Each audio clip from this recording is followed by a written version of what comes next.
Hey guys, welcome back to my channel. If you are new here, my name is Vanessa. In today's video, I am doing a collab with my friend Rainy over at Rainy Blue Reads.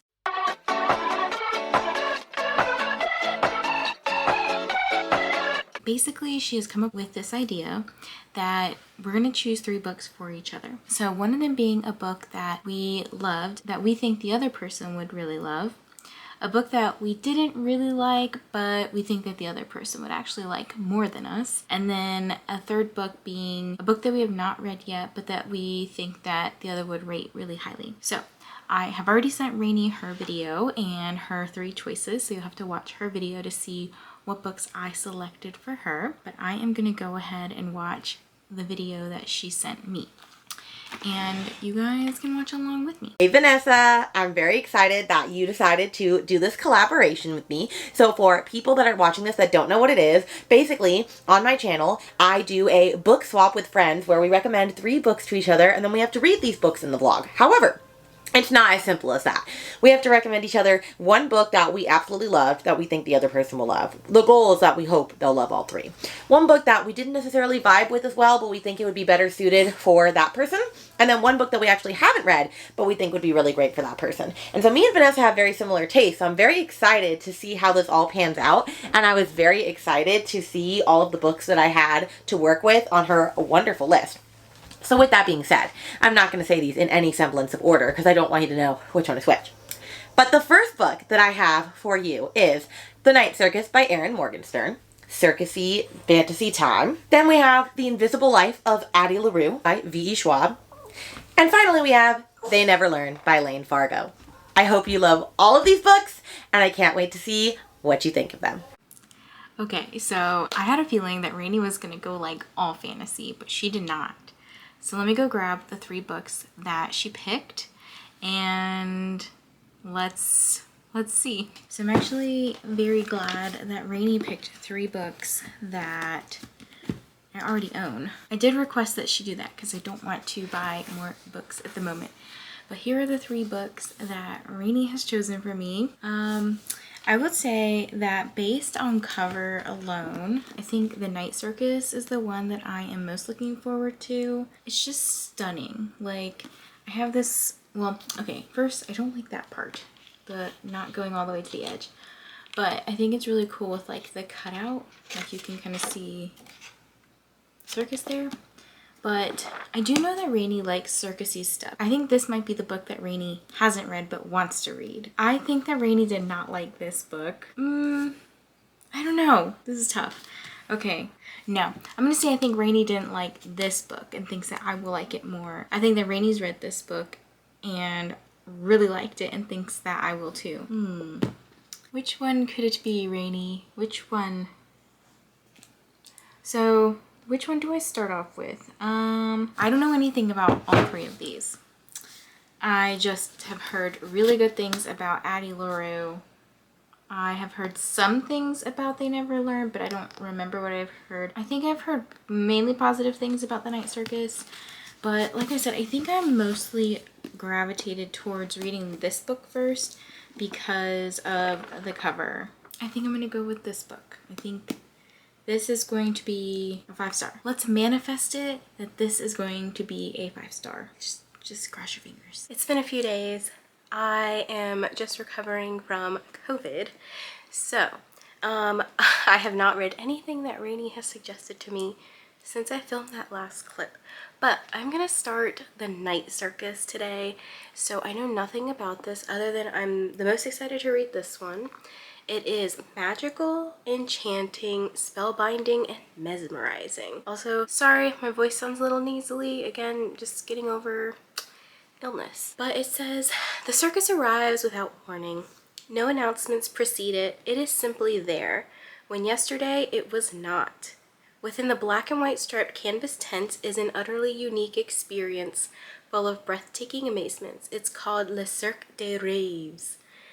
I don't know if I said that right at all. And is only open at night.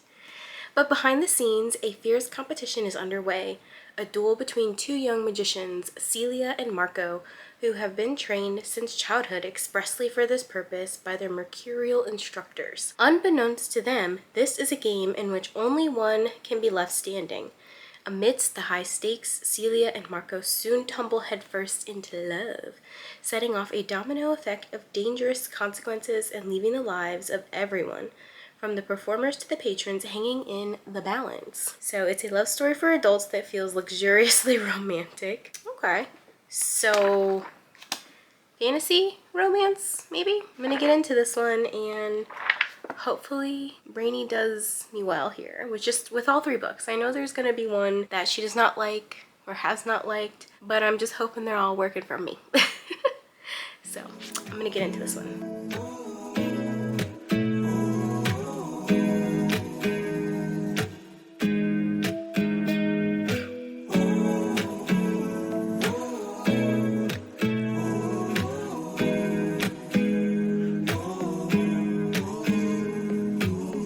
I'm scared of showing up. I'll miss the regular weekends. Don't tell me way too much. I never know if you mean it. Can't seem to get involved. I'll leave without any reason. I don't expect your calls, won't even wait too long. But I can try to speak, 'cause everything is better with you and me. It won't be temporary, I'm sure that I'll be there. But who knew that the moment before. So it is a couple days later and I thought I would update you guys on the night circus. So I am about halfway through. I'm like 46% of the way through, so not quite 50%. Okay, I think it starts off linearly. So I want to say at the start of the book, we're in like 1873, and then you go to 75 to 80, and then you're in like 1883. And so it's just like progressively moving forward. I think there are some flashbacks, so it does go back and forth a little bit.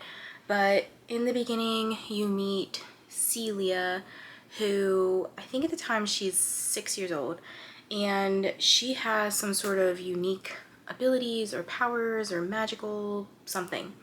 And her father is trying to train her because she is going to be part of a competition that Hector is like going up against some other guy who I think he's training someone else, which you later find out is Marco. So basically they have done a lot of training. She's grown up.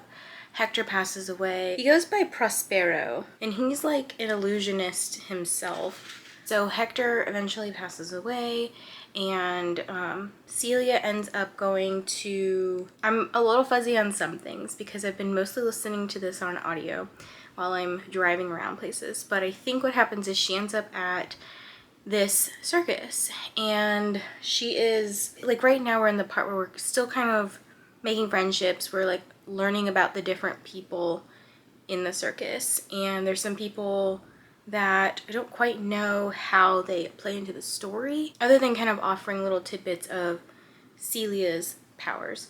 So far it's okay. I'm enjoying it. I will say the narrator is, I think, Jim Dale. I think that's his name. He is the same narrator for the HP series. So sometimes when he's talking, I think that I'm in Hogwarts.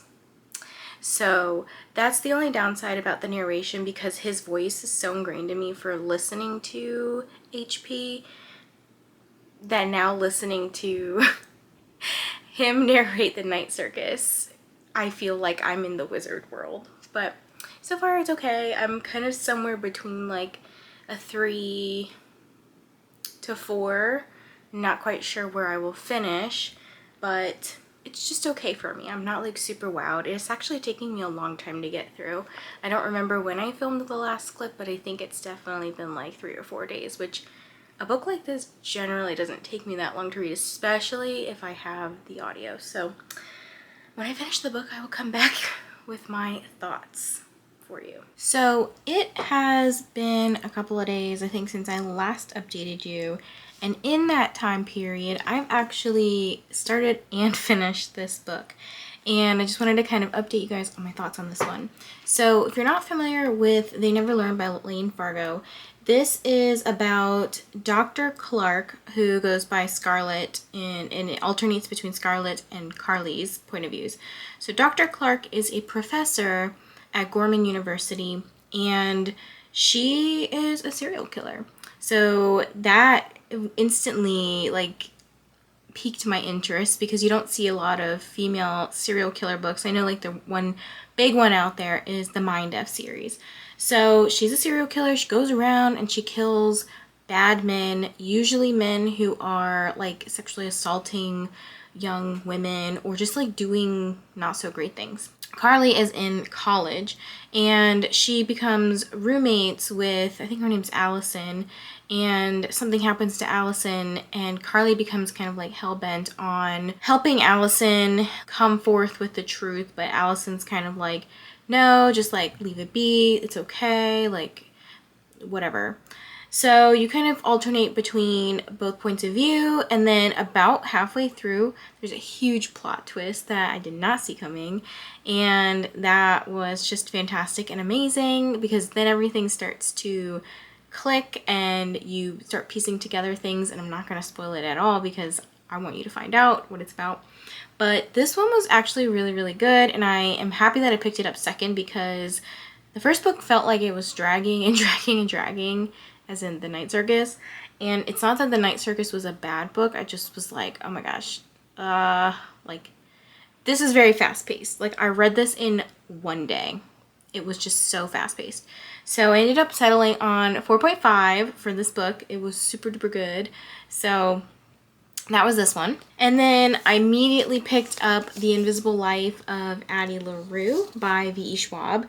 And so far, I'm about 54% of the way through. What I know about this is, so you're following Addie. And Addie, I think back in like the 1700s is, yeah, so 1714. She was born in France.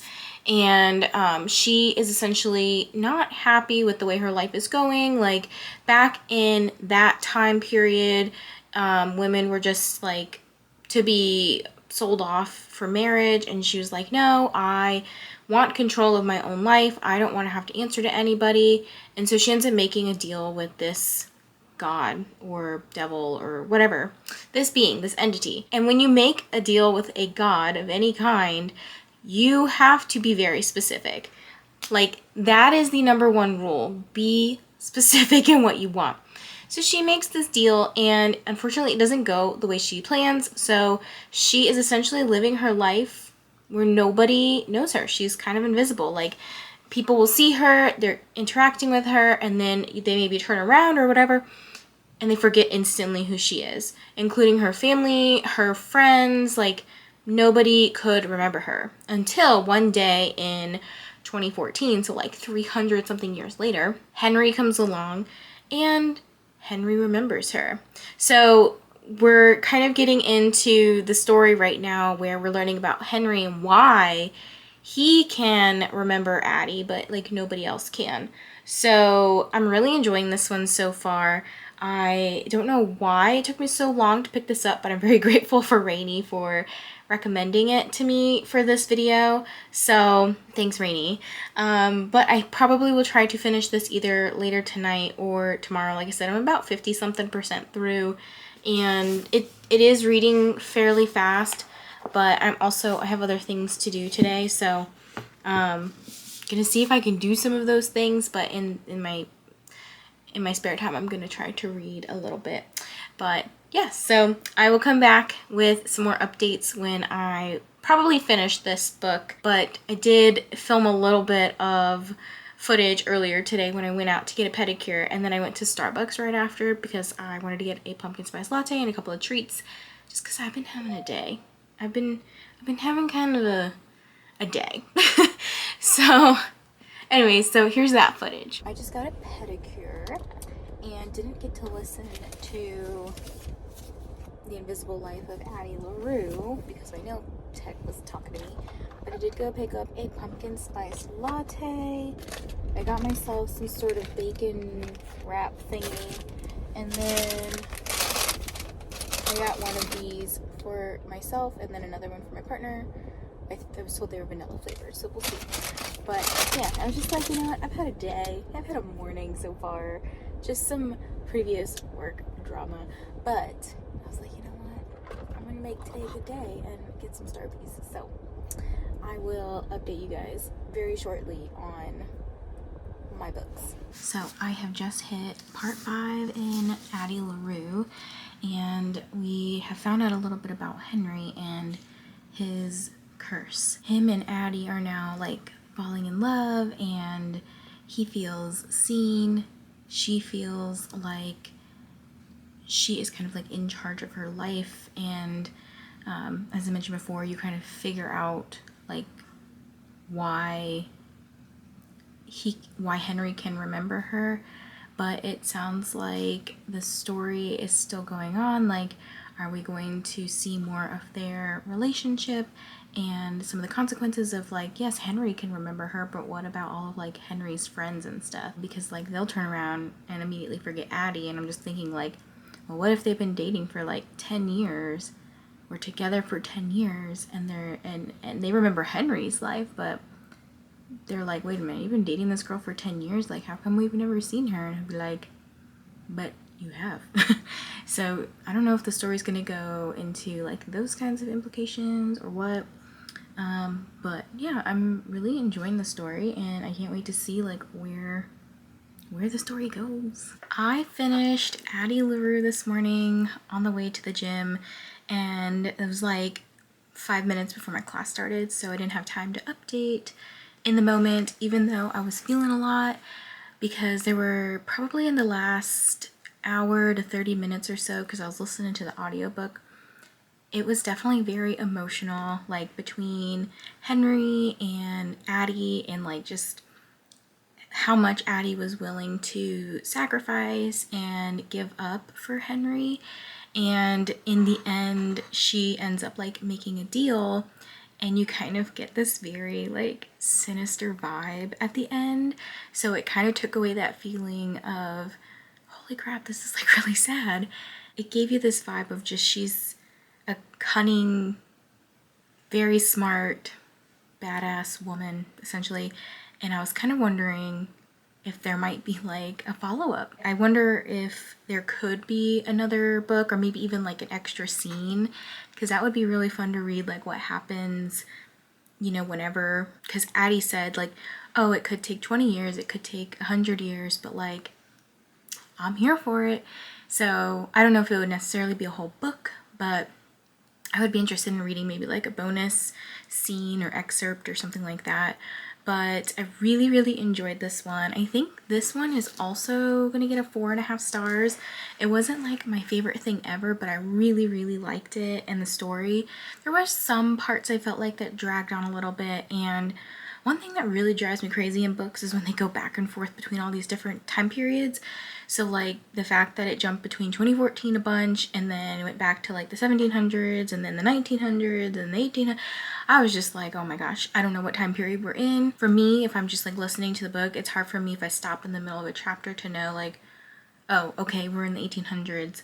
Yes, I get the context clues and everything, but that's always hard for me listening to audio, so sometimes I have to kind of adjust and like go back and look at the book and see where I'm at and stuff. But yeah, this one is definitely worth the read. I don't know why it took me so long to read. I had a really good time with it, and I'm very interested in reading more by V.E. Schwab. I think this was actually my first one by V.E. Schwab, so I'm very interested in reading more. Actually, I think I have another book up on my shelves up here. I think it's called The Fragile Threads of Power. That's also by V.E. Schwab, but it's a really, really big book, and that's what's kind of been intimidating me about picking that one up. So kind of a quick rundown with the books. Okay, so I read The Night Circus first, and I think this one I'm gonna settle on 3.5 stars. Nothing wrong with it, just wasn't like my favorite thing ever, but I did like the story. And it's kind of funny that like this one also had like the time period jumping as well. Then I kind of mixed it up a little bit and went with They Never Learn by Lane Fargo. This one was very much female serial killer inspired and female revenge oriented. This one was a 4.5 stars. And then obviously ending with The Invisible Life of Addie LaRue by V.E. Schwab, another 4.5 stars. So no 5 stars in this video, but I had a really great time and really appreciate Rainey for recommending all 3 of these books because they were all 3 on my shelves, my physical TBR, and I was able to read them. I think what I'm actually going to do is I'm going to keep Addie LaRue and I'm going to unhaul these 2. Not that because I didn't like them, but just because I don't foresee myself rereading them. So for example, the fact that this one I was trudging through it, I wouldn't reread it. I can remember the story, no problem. This one, I'm gonna remember the plot twist, so it's not gonna shock me to reread it again.